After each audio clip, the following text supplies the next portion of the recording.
कोबी जर किसायला घेतला तर त्याचं जर बॅटर आपण बनवायला घेतलं तर ते असं पाणी सोडतं. पाणी सोडायला नको. स्टफिंगला हे भरायला एकदम मस्त मऊ लुसलुशीत व्हायला पाहिजे आणि पराठा लाटताना हा फाटायला पण नको आणि एकसारखं हे मस्त पराठ्याला चारी बाजूने लागायला पाहिजे. ह्या पद्धतीने असा पराठा कसा बनवायचा ते मी या व्हिडिओमध्ये सांगितलंय, म्हणून व्हिडिओ स्किप करू नका. छान अशा टिप्स मी या व्हिडिओमध्ये सांगितलेल्या आहे. चला मग बनवूया मस्त असा हा कोबीचा पराठा. त्यासाठी मी इथे एक पत्ता कोबीचा गड्डा घेतला होता आणि त्याला मस्त असा बारीक किसून घेतलेला आहे. हे बघा बारीक असा किसलेला आहे. याला कट नाही करायचं म्हणजे चॉप नाही करायचं, आपल्याला डायरेक्टली किसायला घ्यायचा, कारण पराठे बनवायला आपल्याला सोपं जाईल म्हणून.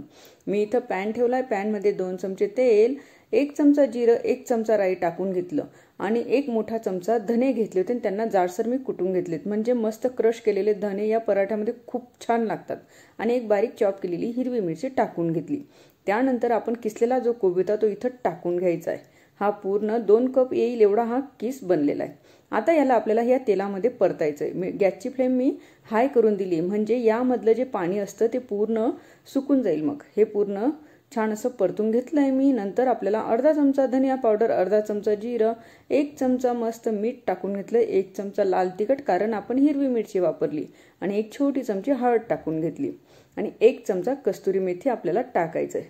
कस्तुरी मेथी आणि धने टाकल्यामुळे खूप छान चव याला येते. नंतर मी कोथिंबीर टाकून घेतली आणि हे स्टफिंगचं बॅटर हाय फ्लेमवर मस्त आपल्याला 2 ते 3 मिनिटांसाठी परतायचंय. हे बघा मस्त एकसारखं मी मिक्स करून घेते. किती मोकळं हे बनून तयार झालंय. कोबीने थोडं पण पाणी सोडलेलं नाही, कारण आपण त्याला मीठ टाकण्याआधी छान असं परतून घेतलं होतं म्हणून. आता गॅस मी बंद करते आणि एका प्लेटमध्ये याला गार करायला ठेवून देते. त्यानंतर इथं डो बनवायला घेऊया. मी 2 कप गव्हाचं पीठ घेतलंय. आपल्या घरातलं जे चपातीचं पीठ असतं तेच मी घेतलंय. मीठ टाकलं 1 चमचा, 2 चमचे इथं मी तेल टाकून घेतलंय. तेलाचं मोहन नक्की द्या, मस्त मऊ हे पराठे बनून तयार होतात. मग तेल टाकल्यानंतर पूर्ण मिक्स केलं आणि आता इथं मी पाणी घेतलंय नॉर्मल टेम्परेचरचं आणि मस्त ज्या पद्धतीने चपातीचा डो असतो तसा आपल्याला डो बनवून घ्यायचं.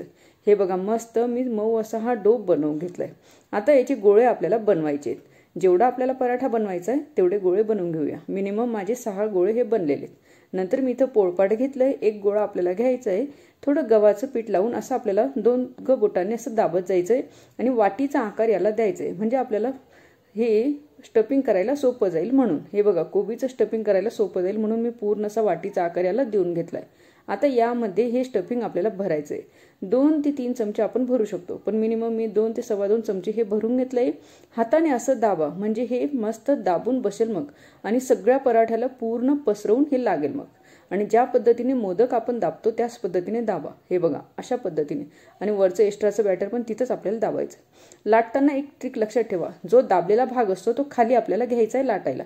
म्हणजे असं वरून परत मी गव्हाचं पीठ लावलं आणि जो जॉईंट केलेला भाग होता मोदकाचा वरचा भाग तो खाली ठेवायचा आणि वरून आपल्याला असं लाटायचं, म्हणजे वरून फाटणार नाही तो, कारण मागचा भाग हा पातळ असतो आणि तो जर खाली पाटाला चिपकला तर मग पराठा हा फाटतो. मस्त याला जास्त बारीक नाही जास्त जाड नाही असा गोल गोल करत अलगद हाताने मस्त याला लाटून घेते. हे बघा यांचं पूर्ण बॅटर हे ट्रान्सपरंट दिसतंय तोवर मी याला मस्त लाटून घेतलेलं आहे. तेल टाकल्यामुळे हे पराठे वातडे पण नाही होत, मस्त हे मऊ लुसलुशीत हे पराठे बनून तयार होतात.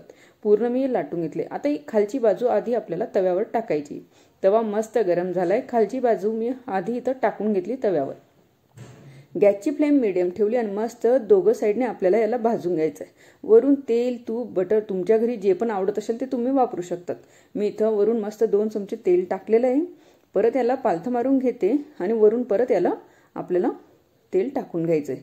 हे बघा किती मस्त टम्म फुगून आलाय. तुम्ही बघू शकता किती छान मस्त टम्म फुगलेला आपला कोबीचा पराठा बनून तयार झालाय. गरमागरम खायला तर अप्रतिम लागतो. नाश्त्याला द्या, मुलांच्या टिफिनला द्या. मस्त असा हा आपला कोबीचा पराठा बनून तयार आहे. मी सगळे पराठे बनवून घेते. हे बघा मी सगळे पराठे बनवून घेतले. मिनिमम माझे 5 ते 6 हे पराठे बनून तयार झाले. आणि त्यासोबत ही टोमॅटो सॉस, या टोमॅटो सॉसची शॉर्ट व्हिडिओ मी ऑलरेडी माझ्या चॅनलवर अपलोड केलेली आहे.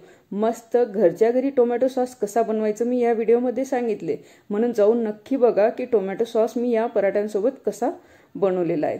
अप्रतिम लागतो चवीला. शॉर्ट रेसिपीमध्ये मी सुद्धा नवीन नवीन रेसिपी अपलोड केलाय. आणि पराठ्यांमध्ये सुद्धा मी आलू पराठा, लौकी का पराठा, बरेचशा पराठ्यांच्या रेसिपी आणि नवीन नवीन टेस्टी रेसिपी माझ्या चॅनलवर अपलोड केलेल्या आहेत.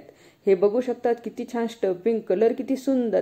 मस्त असा आपला हा पराठा बनून तयार झालाय। व्हिडिओ आवडला असेल तर लाईक, शेअर, सबस्क्राईब नक्की करा आणि माझ्या चॅनलला सबस्क्राईब केल्याशिवाय जाऊ नका। बेल आयकन घंटी नक्की दाबा, कारण मी पुढच्या वेळेस काही नवीन व्हिडिओ अपलोड करेल तर त्याची नोटिफिकेशन तुमच्यापर्यंत नक्की पोहोचेल। चला मग भेटूया पुढच्या व्हिडिओमध्ये आणि अशाच नवीन नवीन व्हिडिओ शिकत राहूया। बाय।